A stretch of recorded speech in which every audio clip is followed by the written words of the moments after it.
Ah putain, que c'est dur. Oh, que c'est dur. Que c'est dur. Que c'est dur. Que c'est dur. Euh, il est l'heure de prendre les responsabilités. Je prends les responsabilités. Je suis devant vous, la team. Parce que il faut prendre les responsabilités, mais que c'est dur. Que c'est dur. En fait, il y a le sentiment de ne pas en avoir fait assez. Et il y a le sentiment de ne pas en avoir fait assez. Il y a un truc irrationnel, mais le football est le football. On peut parler des poteaux. On peut parler des poteaux. On peut parler des poteaux. On peut parler du fait que au match aller, on tape deux poteaux improbables. On peut encore parler de ce match-là. On tape quatre poteaux, le gars. Et je parle pas de la reprise de Mbappé qui est. Je parle de la frappe soudaine de Nuno Mendes qui file tout droit, tout droit. Le gardien est battu et pas. C'est un poteau. Je parle de la frappe de Vichy, Vichy goal, barre transversale, barre transversale. Le gardien était battu, mais le football est cruel. Le football est incroyable, mais le football est aussi cruel. Euh, Ce soir, c'est très dur. C'est très dur parce qu'avec tout le respect que j'ai pour le football, Dortmund ne s'est pas créé d'occasion. Comparé à un Barça qui a poussé et qui a tenté de nous faire mal, Dortmund ne s'est pas créé d'occasion, mais il y aura un mot ce soir, l'efficacité. Au match aller, un ballon en profondeur, une frappe, ça fait but. Là, ce soir, on le sait, notre point faible, coup de pied arrêté. Coup de pied arrêté, ça fait but. Au final, Dortmund n'aura marqué qu'un but, un but à l'aller, un but au retour, ça leur a suffi. Il faut louer leur défense, parce que défensivement, ils ont été incroyables. Dès qu'on avait nos joueurs, que ce soit Dembélé, Kylian ou Bradley Barcola qui avaient le ballon, il y avait toujours trois joueurs sur eux. Pas une seule fois, comme ça aurait pu arriver avec le Barça, il y a eu des face-à-face où Ousmane ou Kylian ou Bradley, ils étaient en face-à-face. Pas une seule fois. Chaque fois qu'ils avaient le ballon, il y avait des joueurs sur eux. Chaque fois que tous nos joueurs qui sont capables de marquer, Vitinha avait le ballon, il y avait trois joueurs sur eux.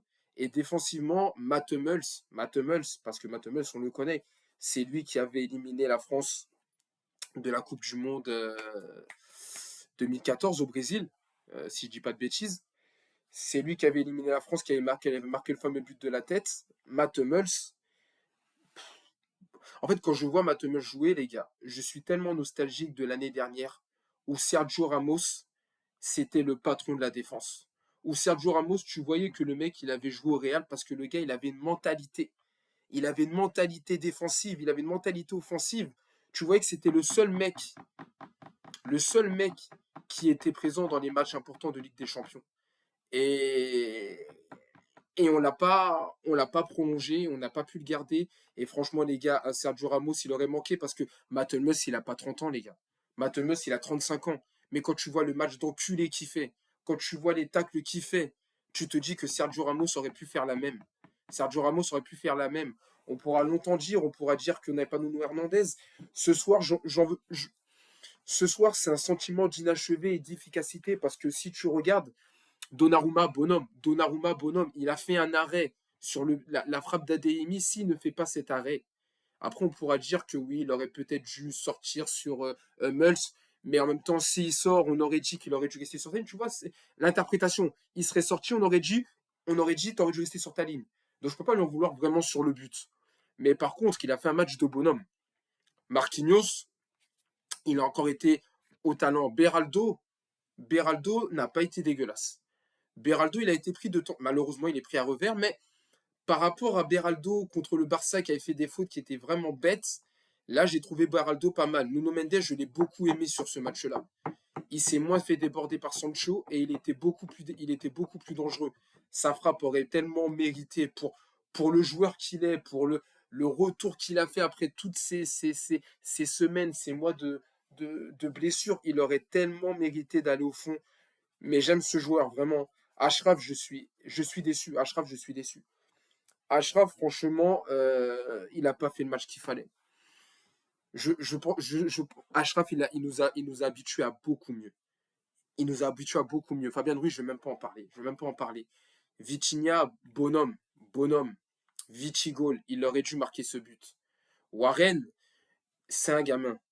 Et il nous a tellement habitués à de grandes prestations qu'on s'attend, mais c'est un gamin qui vient d'avoir 18 ans, donc je ne vais même pas parler de Warren, parce que Warren, c'est le futur du PSG. Ousmane, on a retrouvé le Ousmane qu'on n'aime pas, c'est-à-dire le Ousmane qui est dangereux, mais le Ousmane qui a un manque de finition. À croire que contre le Barça, il était touché par la grâce. Un Ousmane qui a un manque de finition. Alors après, ça peut se jouer. L'action, Hummels, s'il est intelligent. Hummels, il sait très bien que ce tacle-là, il faut qu'il le fasse à la ligne, parce que s'il le fait dans la surface, c'est penalty. Il le sait très bien.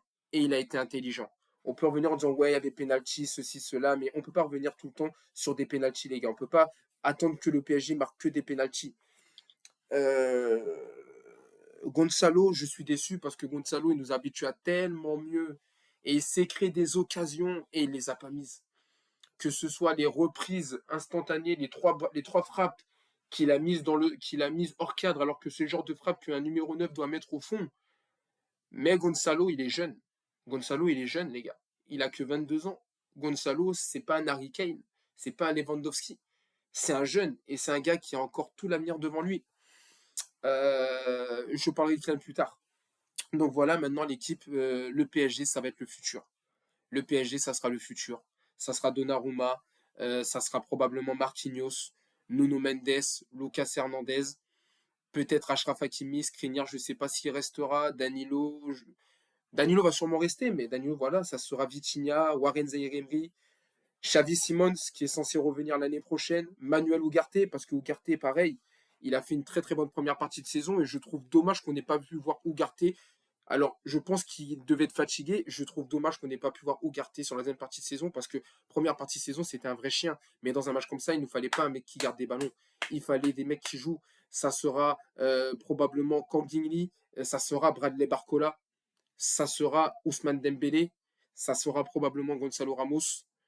Je ne sais pas si ça sera Randal Colomwani, mais ça ne sera pas Kylian Mbappé. Voilà, ça c'est le futur du PSG.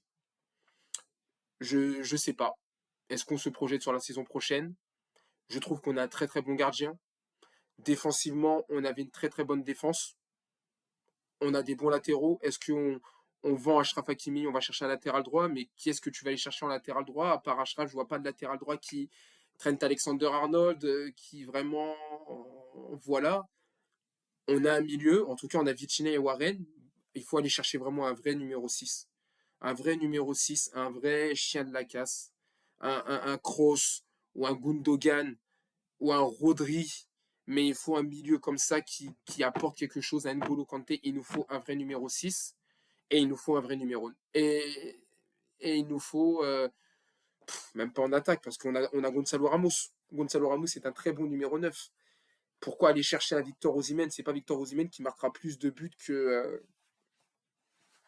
C'est pas Victor Osimhen qui marquera plus de buts que Gonzalo Ramos. Euh, mais il y avait la place, les gars. Il y avait la place et on a eu un manque d'efficacité. On a eu un manque d'efficacité. Alors que les supporters ont fait le taf.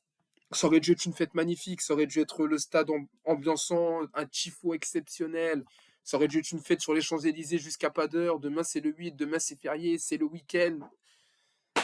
Ah, waouh, la semaine va être longue. La semaine va être longue. La semaine, pour moi, va être longue. Le retour au taf demain va être très, très long. Très, très dur. Hein, bonjour, c'est un sourire à des vacanciers. Tomber sur des Marseillais qui vont te. Oh, waouh. Mais il va falloir assumer, les gars. Il va falloir assumer. Il va falloir assumer. En tout cas, je suis fier de mon équipe. Je suis fier de la saison qu'on a faite. Car on a une mentalité. Sur ce match-là, c'est même pas un problème de fiotte. C'est un problème qu'on n'a pas assez donné. Sur ce match-là, c'est un problème qu'on a joué trop scolaire. On s'est trop appliqué à garder le ballon et on n'a pas été au culot. On n'a pas tenté des dribbles parce qu'on avait tellement peur. En fait, c'est ça ce qui s'est passé. On avait tellement peur que sur un contre, Adeyemi et Sancho nous mettent la misère qu'on s'est efforcé de garder le ballon tout du long. Mais il n'y avait pas 0-0, les gars. Il y avait 1-0. Et à partir du moment où il marque le deuxième but, c'est fini. Il faut y aller. Il faut pousser, il faut tenter. Et tu le vois, quand il marque le but, on a poussé, on a tenté. C'est pas passé. Mais franchement, c'est un sentiment d'inachevé parce qu'on aurait pu faire plus. On aurait pu faire plus. On a joué, mais on n'a pas joué une demi-finale. On a joué un match. On n'a pas joué un match où il fallait mettre ses tripes. Et quand tu vois ce que Dortmund ils ont fait, quand tu vois que Dortmund ils étaient trois défenseurs sur un joueur, que Dortmund ils ont défendu comme des chiens, ils ont mis un vrai mur jaune. Et ce mur jaune va les envoyer en finale. Contre le Bayern ou contre le Real, mais ça va les envoyer en finale. Voilà, c'est tout. Maintenant, Kylian Mbappé, Kylian, Kylian Mbappé, frérot, voilà, voilà, voilà. C'est la fin de ton histoire. J'entends des rumeurs, je ne sais même pas, mais je pense que les gars, il est temps de dire au revoir à Kylian Mbappé. Vas-y, va au Real. Va au Real. Franchement, va au Real. Va gagner la 16e, 20e Ligue des Champions du Real. Tu ne seras qu'un joueur parmi tant d'autres qui aura gagné Ligue des Champions avec le Real. Tu ne seras qu'un Français parmi tant d'autres qui a gagné Ligue des Champions avec le Real. Mais malheureusement, tu ne seras pas ce joueur de légende au PSG. Parce que quand le PSG a eu besoin de toi, tu as floppé, frérot. Et tu as floppé au match aller, mais tu as également floppé au match retour. Je suis désolé, tu as floppé. Première période, tu n'étais pas dans le match. Première période, tu n'étais pas dans le match. Tu étais là, on ne savait pas ce que tu allais, tu perdais. Tu avais du mal. Tu avais du mal. En fait, le Kylian Mbappé qui était si clinique, si tranchant, n'était clairement pas le Kylian Mbappé. Moi, plus les matchs du PSG avancent et plus j'ai l'impression que Kylian Mbappé, dans la tête des coéquipiers parisiens, il est parti. Il est parti, il est parti. Faut pas venir en disant Kylian Mbappé va prolonger, les gars. Kylian, il est parti. Et je pense qu'il l'a vraiment dit à ses coéquipiers. Et je pense que les coéquipiers se sont dit, frère, tu nous abandonnes, tu décides de quitter le navire pour aller au Real Madrid. Ils se sont dit, on veut pas que tu brilles. Parce que quand c'est Barcola qui, à un moment donné, aurait pu lui passer et qui tente lui-même de passer, tu le vois que les mecs ne veulent plus jouer avec Kylian. Tu le vois que les gars se sont fait à l'idée que Kylian Mbappé, ce ne sera plus le gars à qui tu passes le ballon pour finir. Mais je suis déçu, frérot, parce que cette demi-finale, c'est toi qui aurais dû nous emmener en finale. C'est toi qui es censé être le meilleur joueur du monde et qui est censé avoir un ballon d'or, tu aurais dû nous emmener en finale. Et frère, tu l'as pas fait. Tu l'as pas fait. Tu l'as pas fait. Et ça sera un sentiment d'inachevé. Tu vas quitter le PSG et tu vas juste partir du PSG en étant le meilleur buteur du PSG. C'est un sentiment d'inachevé. Je suis même pas sûr comment tu veux que je trouve encore de. Il va falloir, parce que le football est comme ça, il y a plein de clubs qui se sont fait éliminer et qui ont rebondi. Il va falloir trouver de la motivation pour des matchs, les deux dernières journées de Ligue 1 et la finale contre Lyon. Mais comment tu veux, dans un match où on avait tellement l'espace pour au moins la finale. Après la finale, tu la perds, on aurait eu le seum, mais au moins la finale, je la voulais cette finale. Je la voulais. Et contre le Borussia Dortmund, il y avait largement les moyens d'y aller. Et Dortmund nous a humiliés. Ils ont gagné sur le plus petit des scores, mais ils ont eu une culture tactique incroyable et ils ont eu une efficacité. Ils ont eu une efficacité. Après, tu peux revenir, dire ouais, peut-être qu'il aurait dû faire entrer Gonzalo Ramos au match aller, pas au retour. Ils ont eu une efficacité. Voilà. Ensuite, en ce qui concerne Luis Enrique Lucho, je vais pas. Moi, Lucho, je reste sur ce que je disais. J'aime beaucoup ce coach. J'aime beaucoup ce coach. J'aime beaucoup les idées que véhicule ce coach. Et je suis persuadé que c'est le coach qu'il faut pour nous emmener loin. Voilà, les gars. Voilà. Faut dire, c'est fini. La Ligue des Champions, c'est fini. Il va falloir reprendre le championnat. Tout ça pour rien. Tout ça pour rien. Des matchs de Ligue 1 reportés pour te retrouver toute une semaine pour préparer un match de Ligue des Champions, pour te retrouver le jour J à faire de la merde. Je me dis qu'en fait, on aurait dû jouer la Ligue 1. On aurait dû jouer ce match. Nos joueurs auraient eu du temps de jeu, nos joueurs auraient eu du match dans les jambes et nos joueurs ils seraient arrivés avec plus de certitude. Parce que une semaine à faire un entraînement comme contre le Barça pour tout le monde, et vraiment tout le monde cette année, les médias, les politiques, la LFP, tous les Français, enfin tout le board français s'était mis en ordre pour pouvoir permettre à Paris, parce qu'il me semble que Marseille a joué, hein, je dis pas de bêtises, d'aller loin en Ligue des Champions. Et il manquerait plus que Marseille se qualifie en finale. Oh, alors là, si Marseille se qualifie en finale, oh là là, non, tout mais pas ça. Oh, j'aurais un seum intégral. Genre un somme intégral qu'un club qui se prend quatre coachs dans une. Oh non, non, non, non, non, non. Bref, ça fait 15 minutes, je crois que j'ai jamais fait un débrief aussi long. Prenez soin de vous, prenez soin de vos proches, la team. Il va falloir se réveiller. Il va falloir se relever. Il va falloir se relever. Voilà, on est ensemble.